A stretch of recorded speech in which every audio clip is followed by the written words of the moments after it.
opportunity to stand here before you and talk about leadership through complexity. It really is a privilege, particularly following on from Khadija and Timmy Davis. Fantastic. Eh? So let me open with a question to you all. How many of you have searched through the internet looking for management books about leadership, looking for that new top tip that's going to just make all the difference to your leadership style and perhaps take you to the next level? Or perhaps you're in the airport, you're about to board a long-haul flight, and you're thinking, I wonder what I can do in the plane. I'll go and pick up a book. And again, you're in the bookstore, and you're looking through the management books on leadership, and you're looking for the kind of title that says, you know, how to make you the leader who always knows what to do, when to do it, and how to get there. You know? Well, as I look around the room, there's obviously a lot of the student body here who are starting on their journey, and there's a few grey hairs around the room like myself, you know, with a bit of experience too. But I'd like to share with you, you know, in excess of 50% of all major industry projects fail to deliver on their initial cost and schedule plan. And in the energy sector, where I've spent almost the last 30 years, I believe that that percentage is in excess of 70%. So despite all these books and New York Times bestsellers and all these great ideas, you know, most of those could really just have been pretty much an email or perhaps a blog post. So why am I standing here in front of you today? I'm standing here today to hopefully just share some of the leadership lessons and experiences that I've gained over the last almost 30 years, leading multi-billion-dollar projects across multiple continents, dealing with a plethora of challenges that none of us could ever envisage, such as executing a project out of China during the global pandemic that was COVID-19. And just dealing with those head on, and hopefully I can share a couple of stories that will help you perhaps just begin to develop and create your own leadership style, your own leadership DNA. So let me step back to a particular story that I wanted to share today. It's with regards to a proposal that we were working on. I'd recently joined McDermott at the time, the company whom I represent in Qatar today. I work for McDermott. And we were working on a proposal to secure a project in Romania. And at that time, it was seen to be strategically important to the company that we enter this market. I was new with the organization. The management were looking at me that this was just important, that we were going to secure this project. And everybody was watching. And I must admit, the team were really performing well. We'd been on the proposal for about 6 months. You know, that way, once the team gets into their groove, people know what they want before they even tell the other person, kind of thing, and everything was going really well, which I must admit, as a leader, when things are going really well, that's the moment you should begin to think, oof, yeah, what's coming, eh? And so we were all ready until I remember very clearly the project director, John, gave me a call, and it went something like this. He said, Neil, are you aware we need to submit a full paper copy of our proposal with our electronic submission to the customer's office in Romania, and the submission is due in 18 hours. I can remember the moment right here now like it was then. Eh? So how on earth were we going to submit a proposal halfway across the world? Because at that moment, we were standing in Houston, Texas. I should have clarified that. And as far as I was aware, you know, neither Qatar Airways nor any other carrier flew direct flights from Houston to Romania. So how on earth were we going to mobilize the proposal from Houston to Romania when we had 18 hours to succeed? But before I close that story, I'll maybe go all the way back and explain a little bit about myself. As you can see, perhaps from the picture here, I was born and brought up in what is the beautiful but small country of Scotland. I was the youngest of 3 siblings, and I was brought up by my parents, who were both teachers. And we were brought up really with humility and groundedness at the core of everything we did. And I remember specifically my father teaching my brother and I to play golf. Many people from Scotland play golf. And I remember specifically him teaching me to play golf as I teach my son Kirk and my daughter Ailey golf today in Qatar. And I remember, as some of you may know with regards to Scotland, the elements are somewhat challenging, a little bit like the summer in Qatar, but it rains very often in Scotland, I think in excess of 300 days in the year, and the wind blows a lot, so I can always remember in the early days of while I was playing golf with my dad, the ability to try to shut off what is going on around you and just focus on what's in front of you. You may have had a bad shot or a bad hole before you, but what you only need to concentrate is what's in front of you and how you focus on regardless of what's going on round about you. And there will be lots of challenges going on around you, but you have that moment to focus and lead from there. And this is something that I believe I still hold dear to me in my leadership DNA today. So let's go back to the Romanian proposal. How on earth were we going to mobilize a proposal, a paper copy of our proposal, several binders, a couple of boxes, halfway across the world from Houston to Romania? The team was looking at me in desperation, thinking it was an impossible task. What on earth could we do? And it was at that moment we came together as a team and we brainstormed, what on earth could we do? One of the team had the idea, we can charter a plane. Great idea. So we put some of the team to go and look into the possibility of chartering a plane, whilst I trusted the rest of the team to finish the electronic submission. And equally, we had to now print out a full copy of our submission, so it was a new task. So it was about coming together with the team, trusting them, and moving forward with their ideas. Amazingly enough, within 6 hours, we were able to get a jet on the runway in Houston that was able to deliver our proposal.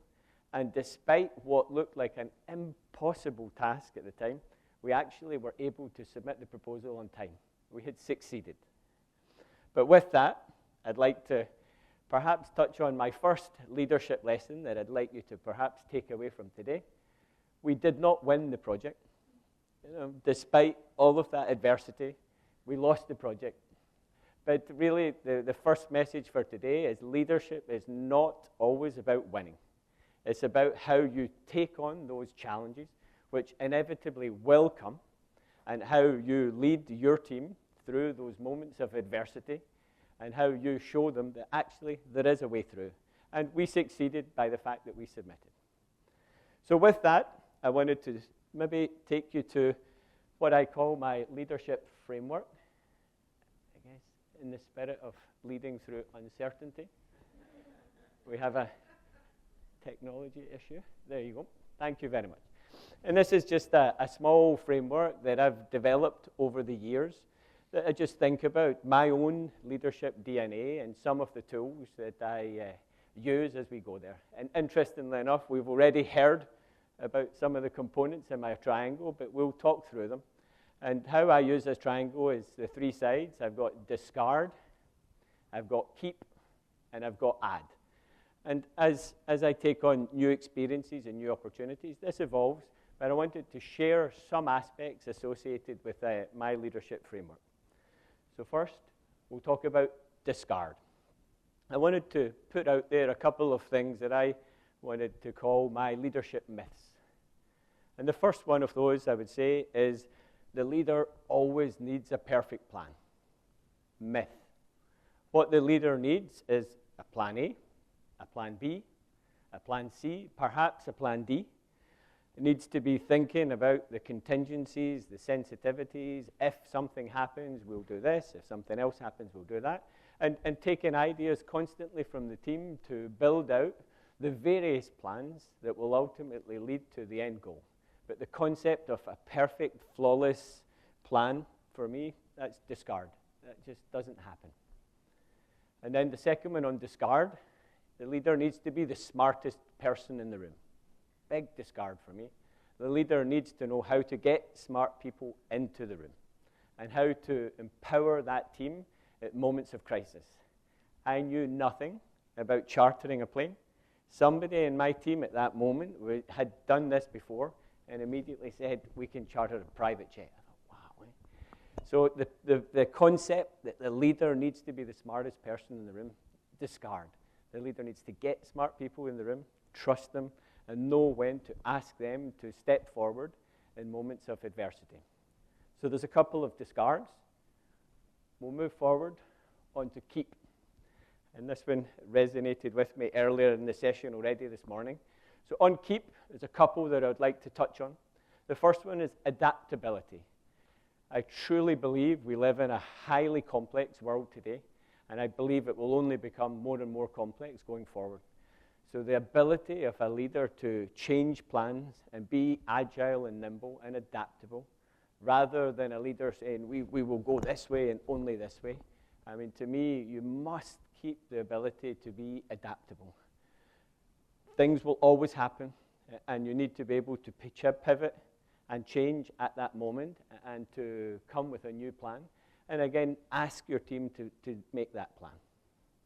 Transparency, I think we've already heard about it this morning already. For me personally, it's absolutely at the core of my own leadership DNA.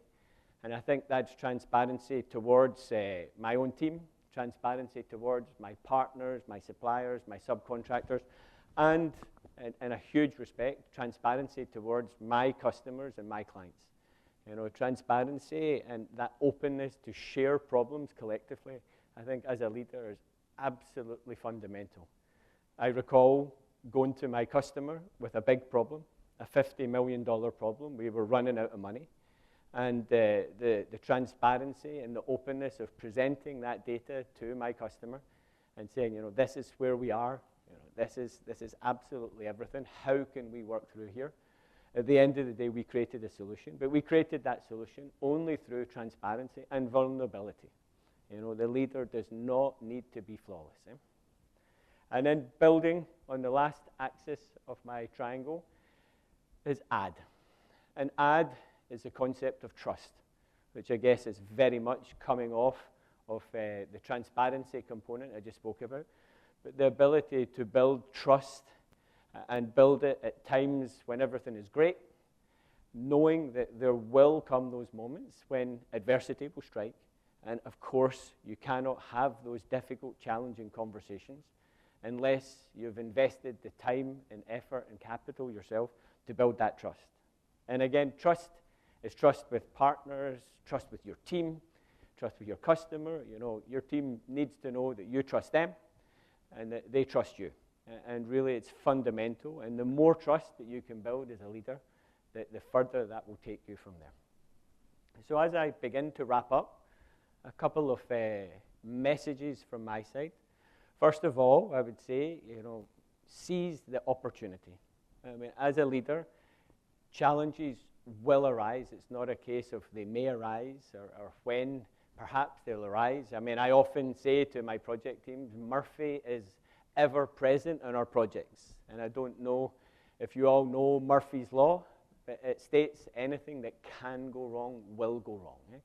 So as a leader, you need to be preparing for that. And as you develop your own leadership style, again, I would say seize the opportunity. Run towards the problem. Don't shy away and hide from it, because these problems and these challenges are inevitable. And when the clock is ticking and the pressure is high and everybody in your team is staring at you saying, what on earth are we going to do? You know, that's where really the leadership magic begins to happen.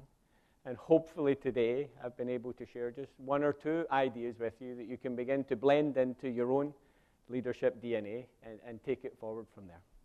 I'd like to just say one special thank you to my wife Xylene and my two children, Kirk and Ailey, without whom Xylene, many of the stories would not have ended up the way they had. You know, so Xylene, thank you very much for that. And thank you all for your time today, okay?